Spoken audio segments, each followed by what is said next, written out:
Arrests for simple drug possession would no longer be a felony if state lawmakers approve a measure that got its first hearing this morning. KOMO 4's Keith Eldridge is live at the Capitol, where proponents of the bill say the war on drugs has needlessly ruined lives. Keith?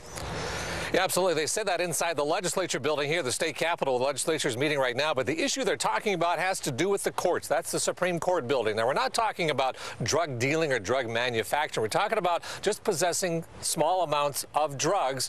Right now, it would be a felony with a long term, but they're talking about reducing it to a misdemeanor with only weeks in jail instead of a prison term with a long time in jail. Sponsors of the bill claim the war on drugs has locked 2 million people in prison. And when these people have served their time, they emerge with a chance at very few jobs, all because of the label felon.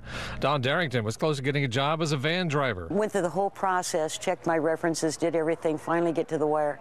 You can't get a CDL because you're a felon. Jody Beery says her Eagle Scout son was helping a medically fragile friend take medical marijuana and was arrested for a felony. His whole life, his whole demeanor, everything changed. Everything that he had been working for, the goals that he had that he had talked to me about his whole life, everything changed. They bear a scarlet F for felon. It's brought on calls for lowering of the penalty because those convicted of simple possession are forced to endure a lifetime of discrimination, lost job opportunities, scarce housing, and endless financial woes. And the label of felon is legally tough to shake. I learned that a felony conviction is a conviction for a lifetime. You take it into heaven or hell with you. The bill talks about all controlled substances, everything from marijuana to methamphetamine, from cocaine to heroin.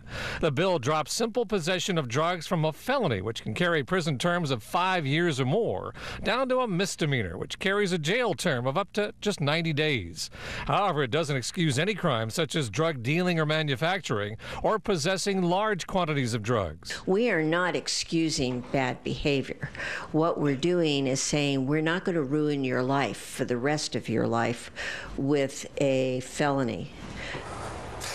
Now, there was no testimony against the bill inside the legislative building today. In fact, the only testimony against it really had to do with the Association of Washington Cities, concerned about the fact that instead of these issues now going to the state courts, they'll come to the city's courts and city's jails, and they don't have the money to deal with it as yet.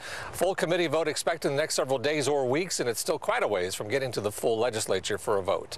Live at Olympia, Keith Eldridge, KOMO 4 News. Thank you, Keith.